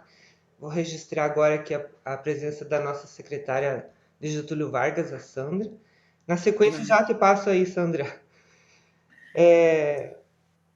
Eu lembro da primeira vez que eu ouvi a tua fala, porque eu tinha muito medo de trabalhar com essa parte da educação inclusiva, porque eu não sabia o que fazer se eu tivesse com um aluno com deficiência. Porque eu não estudei essa área. E aí eu pensava, meu Deus, eu não sei o que fazer. Daí o dia que eu fui na tua palestra, tu falou assim, ó, sabe como que a gente aprende a trabalhar? Trabalhando. Porque esse aluno vai chegar, o autista Adriel é diferente da autista Angelice, então eu não posso trabalhar a teoria do autismo assim tão limitada, né? Ela tem que ser fazendo. Então aquilo me tirou um peso das costas. Eu fui numa visita de estágio depois e tinha 2 alunos na turma com autismo, né? E aí eu falei, vou testar aqui a teoria da palestra da Ana. Fui assim, interagir. porque a educação é um processo de interação. Eu tenho que saber fazer a leitura das pessoas, independente de qualquer coisa. Sim. E aí, o rótulo, que nem tu falou no final, não define nada de ninguém. E eu tenho que ver as pessoas como elas são, independente dos rótulos. Então, para mim, ficou muito marcada na tua fala aquela vez e hoje que... Primeiro, hoje a paixão, né? Pela profissão. E segundo, essa vontade de transformar, porque a gente que trabalha com educação tem que se encantar pelo ser humano. Então, parabéns pela tua fala. Eu vou passar aqui para o pessoal da Secretaria de Educação, se quiserem fazer alguma contribuição aí, alguma fala, alguma pergunta, fiquem à vontade. Sandra, abre o teu microfone aí. Professor, após isso tem umas perguntas aqui que o pessoal colocou no chat aqui no Meet. Vai lá, Sandra. Adriel, muito obrigada pelo convite, né, pelo prazer de estar aqui com vocês nesta noite, né, e a prof começou a fala dizendo o que nos motiva a estar próximos. Eu acho que é esse amor pela educação que nos motiva a estar próximos, é o acreditar em que a gente pode ser diferente, em que a gente vai fazer a diferença, não dessa forma arrogante, né, mas dessa forma de esperar mesmo, de acreditar, de tentar fazer, de saber que a gente é capaz de, né? Nós temos quase a mesma idade, prof, então nós passamos por muita coisa.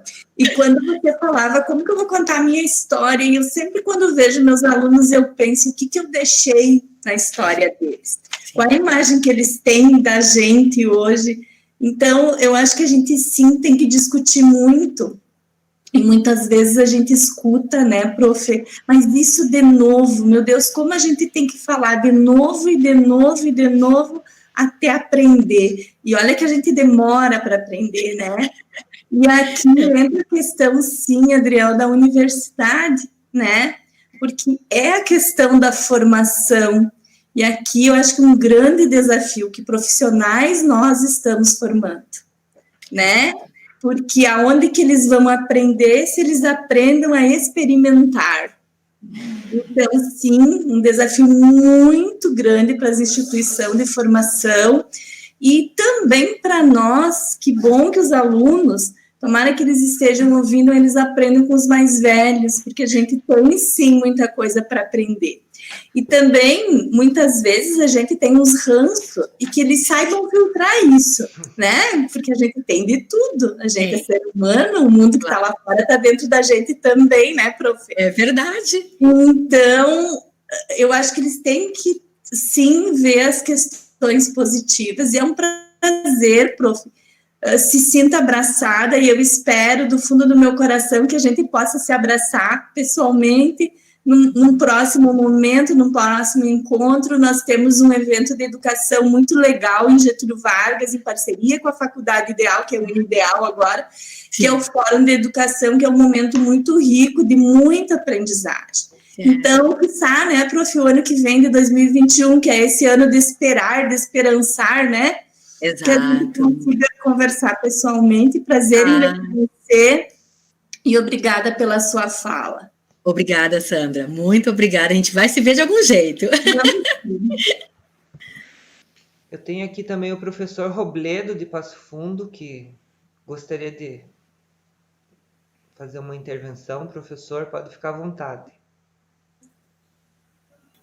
Bom, professora Ana, boa noite. Fiquei muito feliz com a sua fala, até porque eu utilizo nas minhas aulas da disciplina de Fundamentos Teóricos e Metodológicos da Educação Especial e Inclusiva, algumas das suas falas, né, estão disponíveis aí na internet. Dizer, professora, que foi um prazer novamente escutá-la, e quando a professora Sandra fala em que nós temos o compromisso com a formação, eu acho que a Unideal tem esse compromisso com a formação. Semestre passado, as alunas de pedagogia do 7º nível fizeram, dentro do projeto de aperfeiçoamento técnico e prático, elas fizeram uma pesquisa, né, em cima dos deficientes visuais, em cima dos autistas, né, das APAES, e um grupo fez em especial aí sobre a surdez. Falei em especial porque eu não poderia deixar de passar a noite de hoje sem fazer uma intervenção e dizer que esse ano, em setembro, né, nós estamos comemorando, então, o Setembro Azul, que é um mês especial sobre a visibilidade, né, da comunidade surda aqui no Brasil. É uma ação muito importante que traz uma conscientização e homenagens sobre essa população. E nesse sentido, eu preciso dizer que a luta pela inclusão e a visibilidade da comunidade surda é representada pelo Setembro Azul nesse ano, mas é também uma prática diária. Se todos os dias as pessoas surdas sofrem preconceito, são excluídas, e boa parte daqueles que não compreendem o que significa ser surdo. O real deficiente não é aquele que não ouve, mas aquele que se recusa a escutar e compreender o próximo. É verdade. Então, professora, é um prazer em escutá-la. Fiquei muito feliz, Adriel, que vocês trouxeram a professora Ana aqui. Acho que veio fazer um fechamento da disciplina do semestre passado com as alunas de pedagogia do 7º nível. Muito obrigado e boa noite. Obrigada, Robledo. Muito obrigada pelas tuas palavras. Vamos fazendo junto, vamos nos ajudando, aprendendo um com o outro. Bom, eu tenho algumas questões aqui no chat, então vamos ver aqui. Vamos lá, isso. Eu tô vendo que tem 3 aqui, né? Isso. São essas 3 que estão aqui, Adriel? Isso. Tu quer fazer direto aí, prof? Eu faço, porque eu tô conseguindo ver aqui. A Vanessa perguntou, né, como o laudo pode ser um aliado no planejamento do professor e na construção do seu plano de trabalho. Oi, Vanessa.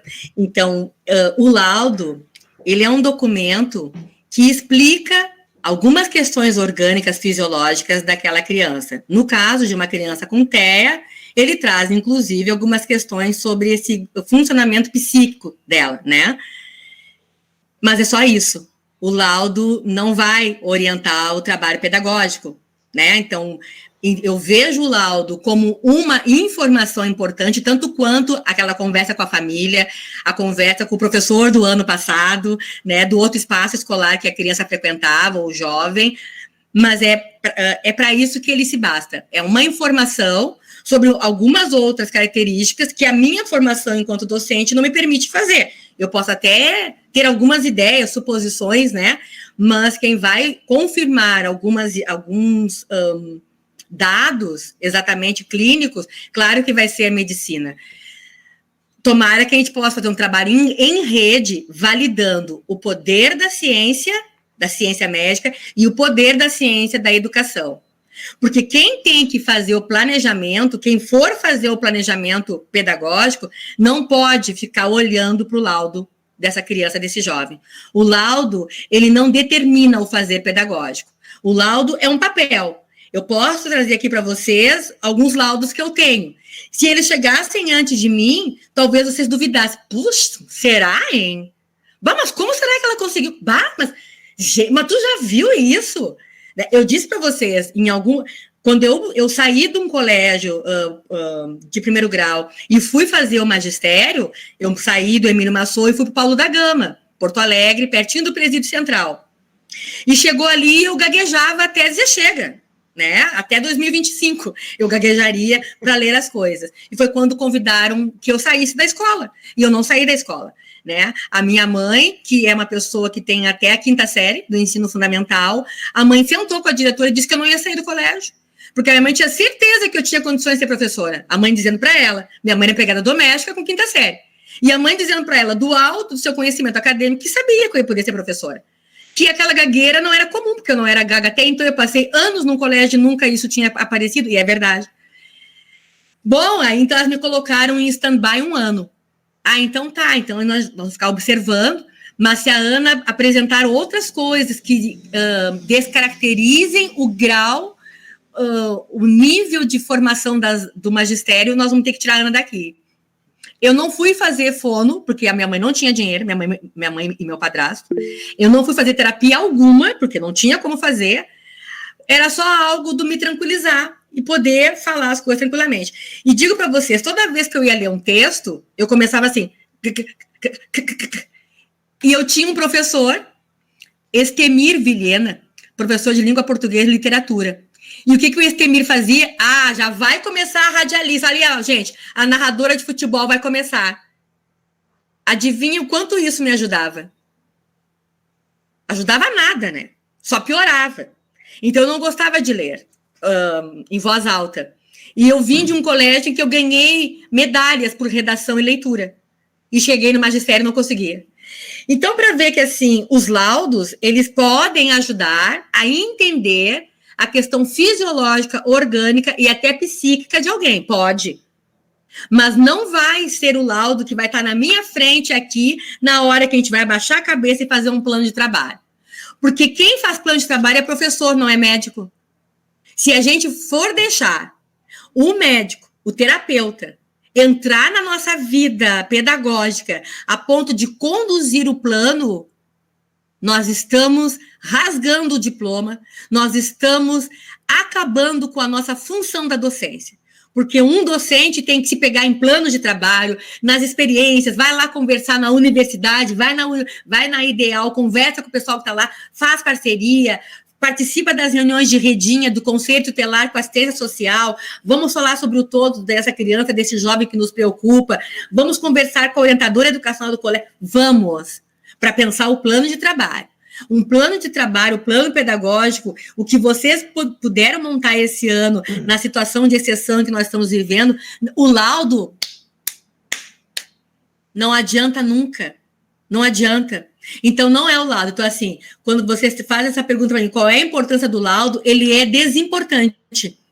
Ele é desimportante porque ele não guia a rota pedagógica. Mesmo que o médico for casado com uma professora ou com um professor, na hora, ele está assinando, é por ele médico, não como professor.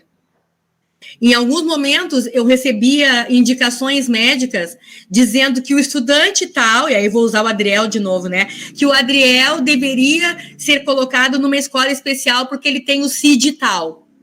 O F70, que é da deficiência intelectual, os F80, que é do TEA. E aí pronto, e aí a mãe vinha para nós ali num trabalho daqueles, né, articulado, pensado, assim, a gente se debatendo, e vinha a mãe em determinado dia e dizia, o médico mandou eu botar ele numa escola especial. Oi? Como assim o médico mandou, gente? Quando é que o médico nos chamou para conversar? O médico pediu um parecer, pelo menos pediu um parecer da escola para entender aquele estudante? Fala sério que o médico sentou 1 hora com o estudante, ficou com ele ali, o médico. Aonde é que o estudante mais vai? No colégio. Ele vai no médico, se é público, 3 vezes por ano. Quando consegue. Ou, mais comum, 2 vezes por ano. Ele vai na psicóloga, se serviço público, a cada 15 dias, atendimento geralmente grupal.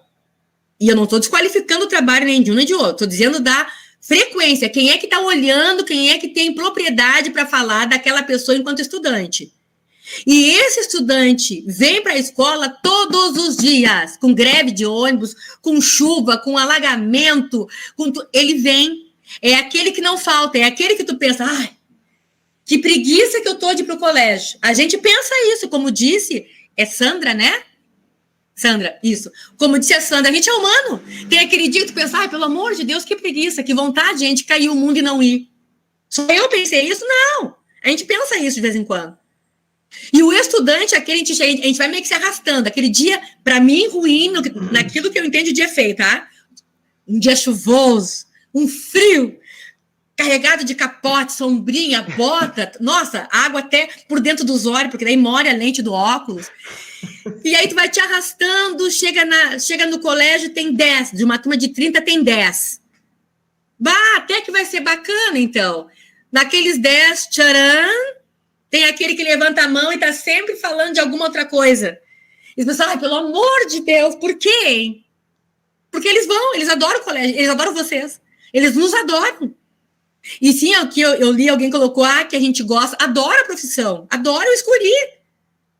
Foi uma escolha que eu fiz quando eu tinha 15 anos de idade, fazer magistério. Eu quis fazer magistério. Com 21 eu fui fazer. Eu estava me formando em pedagogia. Então eu adoro esse lugar. Então, assim, tem que se divertir, tem que ser bom. Se eu gosto de todo estudante, não gosto. Eu sou humana, eu não gosto de todo mundo. Eu não gosto dos meus colegas. Não. A gente respeita. A gente aprende a conviver com a diferença, com aquilo que a gente não gosta. Não quero trazer o estudante para casa. Eu amo tanto que eu quero levar para casa. Não, nunca quis. Ele é meu aluno, eu sou a professora. Vamos fazer chover com esse estudante. Vamos fazer a diferença. É bem isso, Sandra. Qual é a diferença? Não tem noção. Mas não vai ser agarrado num diagnóstico, que o diagnóstico não explica a interatividade que a Ana, que o Adriel, que a Sandra faz. O diagnóstico não explica o que faz aquele olho brilhar. O diagnóstico não diz quando é que ele vai falar pra gente. Eu entendi, Sor, é isso. Tu diz, Jesus, finalmente, é isso mesmo. É isso. Todo mundo está quilômetros na frente, mas ele é agora, e palmas pro agora. É fantástico ele poder dizer. Seja a gente com direção que apoia, com direção que não apoia, direção que pega no teu pé, direção que é tua parceira. Não sei, a gente habita vários lugares. O mundo não é perfeito, mas o mundo é lindo, o mundo é bacana. E o diagnóstico, ele tem que ficar lá na pasta do aluno, a gente vai ler o diagnóstico. Tá bem. E tomara que vocês leiam o diagnóstico bem depois de já estarem com o aluno. Não façam aquilo. Eu tenho que ler primeiro o diagnóstico. Tá. Vocês estudaram anos de planejamento para dizer que tem que ler diagnóstico, gente. Fala sério. Claro que não. Então, o diagnóstico vai chegar um dia, vocês vão ler rapidinho, vão anotar algumas coisas. E pedagógico vai andar. Eu vou convidar vocês a verem um documentário. A Ravena escreve aí o documentário, tá? Ao longe. A Ravena vai escrever para vocês, a minha assessora pedagógica, um documentário. Show de bola. Vocês vão baixar o documentário, a Ravena vai colocar ali qual é a plataforma. Vocês baixam o documentário e vocês ouçam as famílias falando. Sabe, assim, a gente, enquanto espectador, e é a vida real, são situações reais. Podia ser a vida dos alunos de vocês, podia. Só que ainda não tem filme sobre alguns dos alunos, talvez tenha de alguns outros. Então, vocês vão ouvir o que as famílias falam, o que toca no coração delas, a vergonha que elas têm. É um filho que puxa a roupa da mãe, a ponto de deixar a mãe com o seio de fora dentro do ônibus. A gente sabe o que é isso. Aquela criança que grita que os vizinhos do andar de baixo vão chamar o conselho tutelar, porque a criança não para de gritar e estão achando que está maltratando. É uma mãe e um pai que tiveram que se mudar, porque o pessoal do condomínio fez um abaixo-assinado e conseguiu passar um abaixo-assinado porque não suporta o barulho daquela criança. É um absurdo isso. A falta de humanização, de empatia, de tentar entender. Se coloca no lugar daquela pessoa. Eu não tenho filho com problema. Gente, isso é um absurdo. Não é dizer que todo mundo tem que ter problema, mas é desfazer a situação do outro sem tu sequer entender o que é que ela passa. Porque essa família, quando vai dormir, tem que chavear toda a casa e botar um cadeado na geladeira e deixar o fósforo longe do alcance. Porque eu sei, eu enquanto vice-diretora da minha escola especial, há 3 anos atrás, nós perdemos um aluno porque os pais dormiram, ele botou fogo na casa e ele se queimou. Ele e o pai e o padrasto morreram no dia, e a mãe sobreviveu 1 semana ainda e depois veio a falecer, porque ele botou fogo na casa. Vocês sabem que... E não é porque ele era tinhoso, não é tinhosice. É uma criança com TEA, muito desorganizada, que estava na escola especial, que se masturbava frequentemente na frente de qualquer um.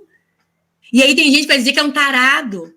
Então, assim, a gente tem que tentar entender, né, gente? Desculpe aqui a emoção, mas, assim, é muita coisa, é pelo detalhe, sabe? É poder olhar para essas coisas e trazer isso para cima.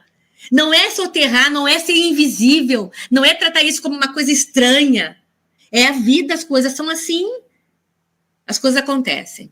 Bom, espero ter assim, falado sobre.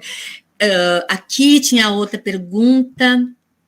A questão do rótulo, ninguém é capaz de saber o que o outro é capaz de fazer, a gente não tem bola de adivinhação, não há livro que explique, a diferença está no conviver, é a beleza da convivência, né, do encantamento, das coisas que se criam quando a gente está junto.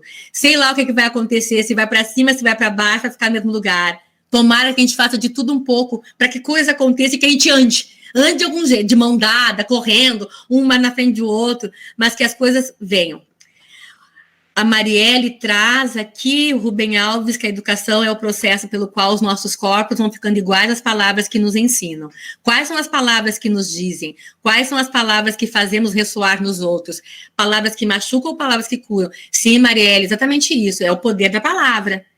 Né? É o mesmo, isso que está trazendo, para mim, ilustra muito aquela cena que eu vi do estudante levantar a mão para falar e ninguém atender. E a professora se autorizar a dizer que ele não aprende. Aí eu peguei e disse para ela, porque eu tenho, claro, a gente tem ética, tá? Tem.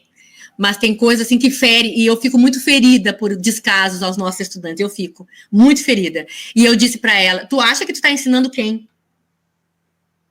Qual que tu acha que é o teu papel quando uma pessoa levanta a mão e quer trocar contigo e tu desfaz qualquer coisa que ela possa dizer? Porque eu acho, colegas, assim, isso das palavras, nós temos que educar as pessoas. É exercício, a gente não para de falar. É como a Sandra disse, a gente vai falar. A educação especial não é pauta de 2020. Desde a Constituição, 1988. Nós estamos numa LDB, que já tem muitos anos, mas antes da atual LDB, as anteriores falavam em educação especial. Só que as pessoas preferiram fazer o que deixa eu ver aqui, o Robledo falou, de não ouvir. Essas são as surdas, porque a pauta estava dada, estava sendo comentado, e as pessoas preferiram fazer, não é comigo. Não, eu não tenho aluno assim. E aí, a partir do momento que não tem aluno assim, acha que não tem que falar. É como eu falei no início da educação antirracista. Não é falar só porque tem um negro, um indígena ou uma outra etnia. Muito pelo contrário, é na ausência que nós vamos ter que falar. É assegurar o tempo todo. Agora que tem alguém com deficiência, que nós vamos falar, tá, esse é o nosso papel. É para esse mundo que a gente vai educar as pessoas? De só olhar quando está acontecendo contigo? Então, porque tu não é cego, tu não vai ajudar o cego a atravessar a rua? Porque tu não usa cadeira de rodas, tu vai ficar impaciente porque o ônibus que tu estás parou na parada de ônibus, que vai subir uma pessoa que usa cadeira de rodas e leva muito mais tempo esse ônibus na parada do ônibus, e tu vai olhar para a pessoa, então, com antagonismo. Tá demorando o ônibus. É disso? Qual é a educação que nós vamos imprimir? Então, qual é o nosso exercício? Então, é poder dizer para os nossos colegas, quando a gente ouve coisas que ferem o direito humano, porque a educação inclusiva é direito humano, é pautada pelos direitos humanos. É o direito de viver, de ser, de estar e de aprender. Eu pessoalmente, a Ana CPF, vê muito mais a educação inclusiva dentro da pasta dos direitos humanos. Porque a partir do momento que eu entendo que a educação é para todos, que todos devem aprender, eu não tenho que ter uma disciplina específica de educação inclusiva, tá? A não ser, claro, para mim, fui buscar uma especialização nessa área. Aí sim. Agora, todos nós devemos ter tido isso ao longo. Por que eu só vou ensinar Libras se eu tiver algum surdo na sala? Não dá para ensinar sinais de Libras antes? É comunicação total, é acessibilidade.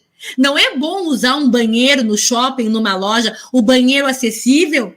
Porque geralmente o banheiro acessível é maior, tem a torneira ali dentro do banheiro, tu fica quase que num banheiro de casa exclusivo para ti.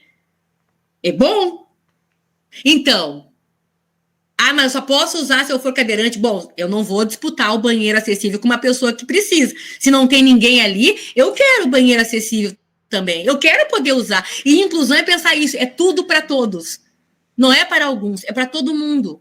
Então, cuidado com as palavras, com as nossas ações. Nós vamos ouvir coisas que nos contrariam na sala dos professores. Uma das que mais me causam agitação, mas eu não sou nervosa, tá? Eu sou uma pessoa muito calma. Mas eu fico muito agitada quando eu ouço, assim, início do ano. Eu quero só ver quem é que vai pegar a família aquela família, assim, que tá sempre no colégio, sabe? Do Silva, dos Araújo, dos Moreira, dos Machado. Porque, olha, quem é que ganhou o prêmio esse ano, hein? Só quero ver. Gente, pelo amor de Deus, que isso? Que isso? Tu tá dizendo que aquela família te dá trabalho? Tá, mas qual é o teu trabalho, afinal de contas? Talvez o problema seja muito mais em ti, que não conseguiu fazer alguma diferença, do que na família. Porque a família faz o que pode com o recurso que tem. Ninguém controla a família. A gente tenta mandar os nossos filhos. A gente tenta dizer para eles o que eles têm que fazer.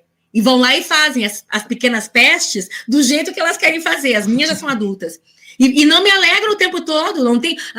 Fazem tudo que a Ana pediu. Mentira! Não fazem nada. Tem coisa que faz da cabeça deles. E aí, fazer o quê? E aí, vamos nós, dentro do colégio agora, dizer que a família tem que levar no posto. Desejável que leve no posto de saúde, desejável que não perca a consulta, que demorou 1 ano para chegar, desejável que não perca o exame que fez 1 ano atrás. Mas daí tu vai dizer que não dá para fazer porque a família não fez?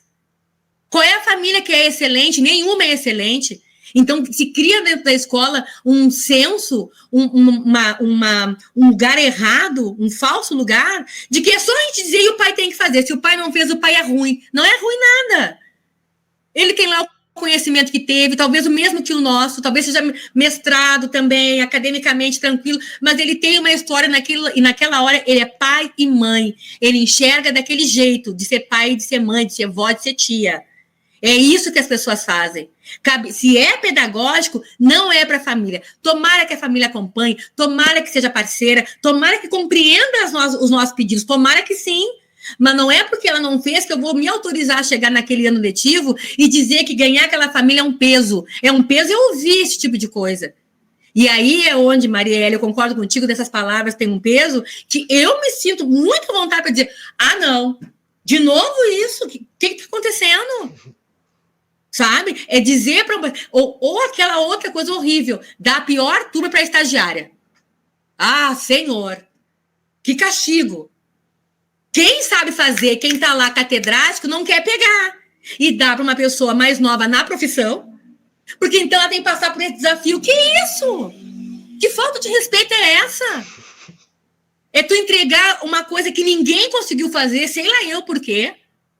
Eu até tenho suspeito, não vou nem dizer aqui para não ser desagradável, e entregar para alguém que está ali, lendo ainda como é que se faz as coisas, que não tem segurança, não tem autonomia, não tem expertise, porque eu estou no colégio há 20 anos. Não, mas a melhor turma é da fulana, porque ela ajudou a botar o tijolo no colégio. A fulana, então, que seja muito disponível com a gente e vai nos ajudar a pensar outras coisas, porque ela tem visto muita coisa acontecer. Ela está atendendo a terceira geração daquela família.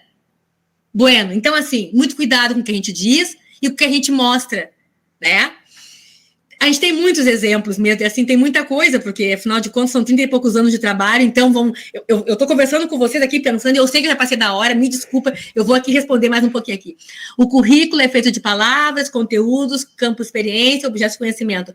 Na minha opinião, deve haver adaptação do currículo, com certeza.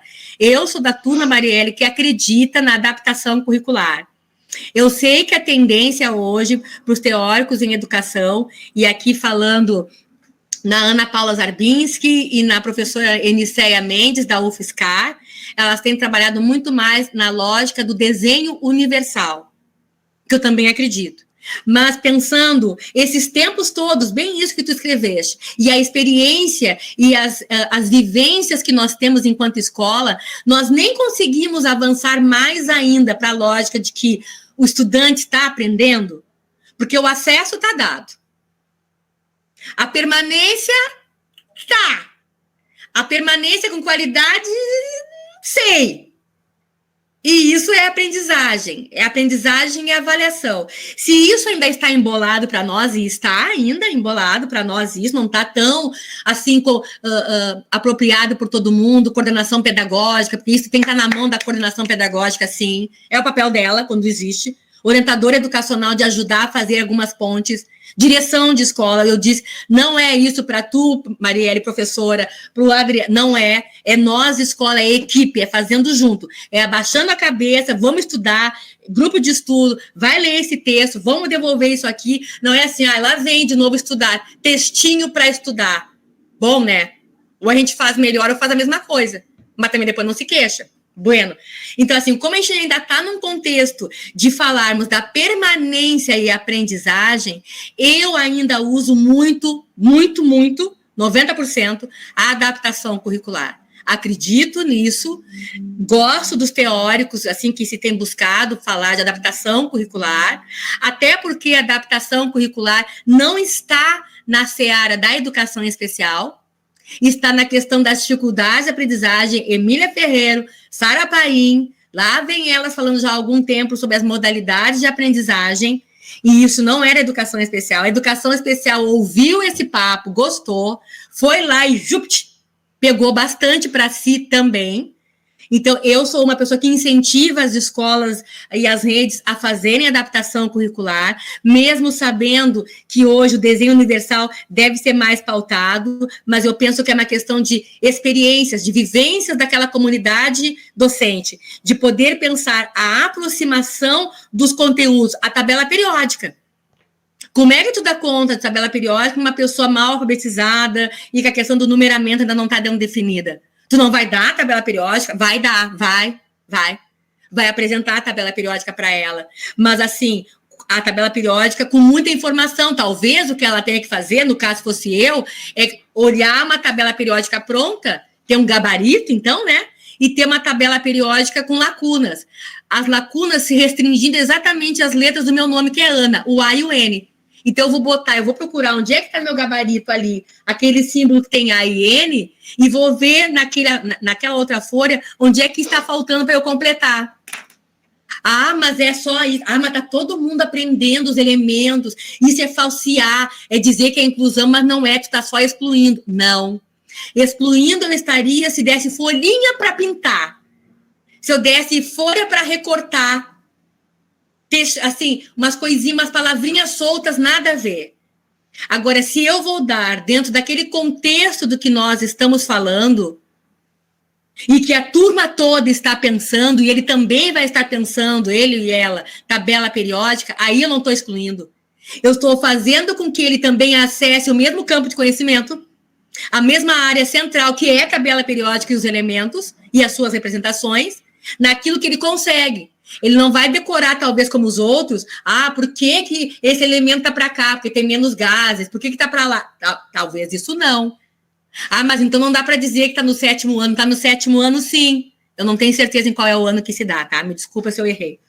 Mas assim, ela está envolvida na mesma experiência de aprendizagem dos outros. E aqui é onde a equidade vem. Para ela acessar esse objeto de conhecimento, eu vou aproximar muito mais da potência que ela tem, tá?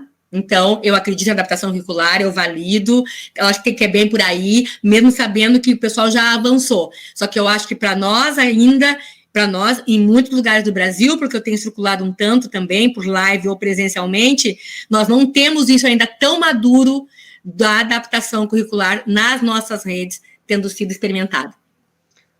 Profe. Tá, Ravena. Sim, pode falar, Adriel. Eu vou ter que, infelizmente, a gente tem que ir encerrando aqui. Tá bom. Eu, por mim, continuaria, mas aqui a gente vai ter que... Não sei se tem mais alguma pergunta ali no chat, e eu queria só registrar aqui que tem muitos comentários te parabenizando lá no YouTube. Obrigada. Eu gostaria de abrir mais opções aqui de fala para o pessoal que está aqui conosco. Muito obrigado pela participação, mas infelizmente o nosso tempo... A gente pode combinar em uma outra parte 2, porque... Desculpa, gente. Imagina. Desculpa por ter me alongado, ter sido tão prolixo em alguns exemplos, tá bem? Por essa maravilhosa experiência formativa, por favor. Imagina.